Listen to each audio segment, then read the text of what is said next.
જય સ્વામી મિત્રો, ખૂબ લાઈક કરી રહ્યા છો, ખૂબ શેર કરી રહ્યા છો, ખૂબ સબસ્ક્રાઇબ કરી રહ્યા છો. આપનો ખૂબ ખૂબ આભાર. તમામ વિડીયો જોતા એને બધાને જાજાથી જય સ્વામિનારાયણ. કાચલી તળાઈ જશે, જોઈ શકો છો. અને સંભારો પણ બનાવવાનો છે.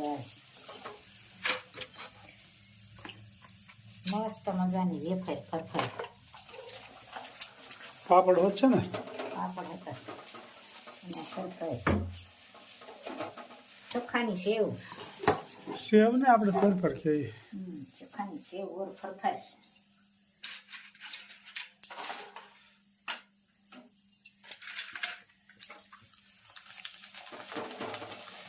અને અહીંયા શાક ખતન પણ ચડે છે, મેથી કા.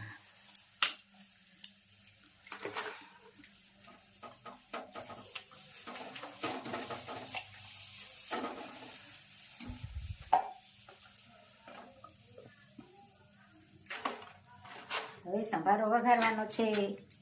સંભારો પણ જોઈ શકો છો.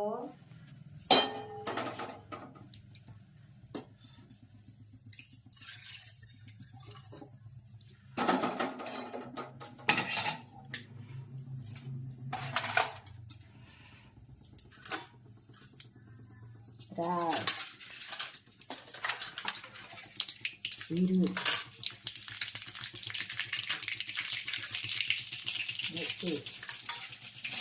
टिंडोरा का संभारा.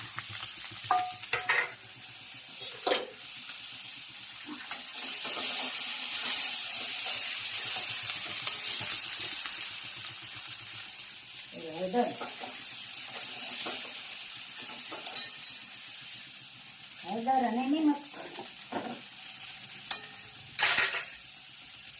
અને મસ્ત મજાના રોટલા બનાવશું. ટીંડોરાનો સંભારો અને મેથીનું શાક મસ્ત મજાનું. અને કોમેન્ટ હતી વંચાબેનની કે બાબુ તમે સુખડી સલાડામાં બનાવી પણ મુંબઈમાં સુગંધ આવી. ઓહો, સુગંધ તો બહુ આગળ લઈ ગઈ, બહુ આગળ ગઈ. સુગંધ આગળ લઈ ગયો. સરસ મજાનો સંભારો બની ગયો છે. સરસ મજાનો સંભારો અને ટીંડોરાનું શાક, મેથીનું શાક, ટીંડોરાનો સંભારો. આજે ખીચડી બનાવવાની છે. એમાં ચોખા ને મગ ધોયા છે અને નિમક અને હળદર નાખવાની. અને શાક બનાવવાનું છે, મિક્સ શાક. બોર લીધા છે હું hatte. ગોળ, ખીચડી, મીઠું ને નિમક, મીઠું ને હળદર. અને અહીંયા શાક વઘારવાનું છે. ખીચડીનું કુકર થઈ જવાનું. અને મિક્સ શાક. તેલ મુકાઈ ગયું છે મસ્ત મજાનું.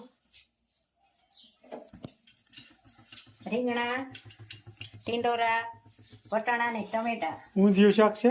હવે ઊંધિયા જેવું જ બનશે. મસ્ત મજાનું શાક. ત્યાં 4-5 જાતનું વેળવું છે આજ તો. હા, રાઈ, જીરું, મીઠીનો પાવડર અને વટાણા ને ટમેટા. વટાણા હોય ને એટલે પેલા વઘારમાં નખાય એટલે પેલા તતડી જાય. સારા પકવાઈ જાય એટલે મસ્ત મજાના. પછી થોડીક વાર છેડવા દેવાના. પછી નાખવાના રીંગણા ને લીંબ. 5-6 જાતનું વેળવું છે આજ તો ભાઈ. હા, મિક્સ શાક બની ગયું મસ્ત મજાનું. ચટણી, હળદર અને ધાણા જીરું અને નિમક. આમાં રીંગણા હોય ને ગળ્યું ખાતા હોય ને તો ગોળ પણ નાખી શકાય. અને મસ્ત મજાનું શાક બનશે.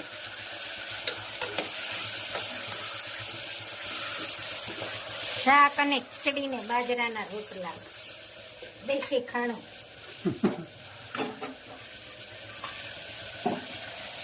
સરસ મજાનો વઘાર થઈ જશે. ધીમે ગેસ રાખવાનું એટલે પાણી નહીં નાખવાનું એટલે કોરું મોરું મસ્ત શાક બનશે.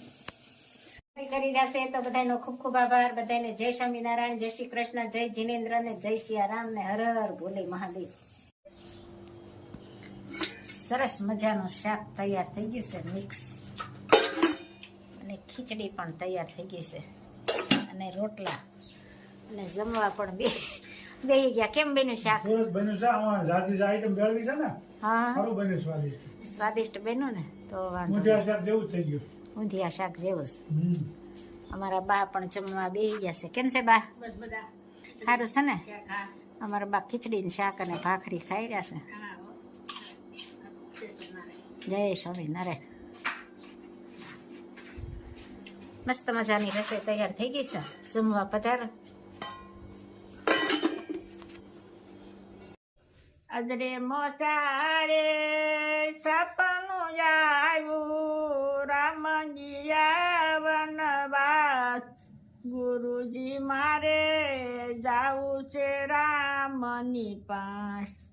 નાથી ભરતજી શાલિની સરિયા, આવ્યા વન રાવણ મોજાર, ગુરુજી મારે જાવું છે રામની પાસ. અહો ભરતજી તમે ક્યાંથી ને કેને દેખાડું વનવાસ, ગુરુજી મારે જાવું છે રામની પાસ. નાથી ભરતજી શાલિની સરિયા, આવ્યા રાવણ મોજાર, ગુરુજી મારે જાવું છે રામની પાસ. અહો ભરતજી તમે ક્યાંથી ને કેને દેખાડું વનવાસ, ભરતજી તમ ઘેરે જાઓ મારા વીર. માતા કૌશલ્યા બહુ રુદન કરે છે, ધારણ દેજો એને ધીર. ભરતજી તમ ઘેરે જાઓ મારા વીર. આપણા પિતાને પ્રણામ કહેજો, માતાને દેજો આશીર્વાદ. ભરતજી તમ ઘેરે જાઓ મારા વીર. વાંજિયા હોય એને પુત્ર દેજો, પારણીએ દેજો આશીર્વાદ. ભરતજી તમ ઘેરે જાઓ મારા વીર. ભૂખ્યા રે હોય એને ભોજન દેજો, તરસાને દેજો બોળાની. ભરતજી તમ ઘેરે જાઓ મારા વીર. જય સ્વામિનારાયણ. જય શ્રી. ખૂબ સરસ મજાનું કીર્તન ગાયું મારા ભાઈએ. રામ વનવાસમાં ગયા હતા ત્યારે ભરતજી એની પાછળ ગયા ત્યાં, ત્યારે રામ એને વિનંતી કરે છે કે તમે ઘેરે જાઓ અને પ્રજાનું પાલન પોષણ કરો અને એનું બધાનું ધ્યાન રાખો. મારે વનવાસ પૂરો કરીને જ હું આવે, કારણ કે પિતાની આજ્ઞા પ્રમાણે જ હાલવાનું છે. એવા રામ હતા જે કઈ માતાએ જે વરદાન માગ્યા હતા એ દશરથ રાજા આપ્યા, એ પ્રમાણે જ રામ હાલ્યા હતા.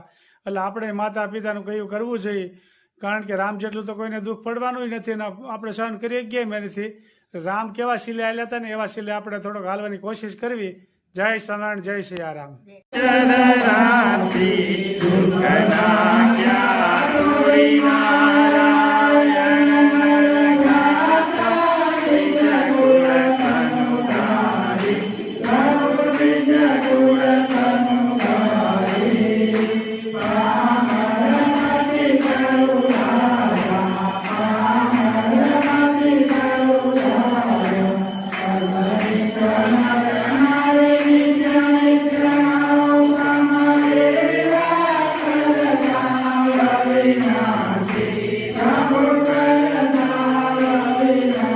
Amen.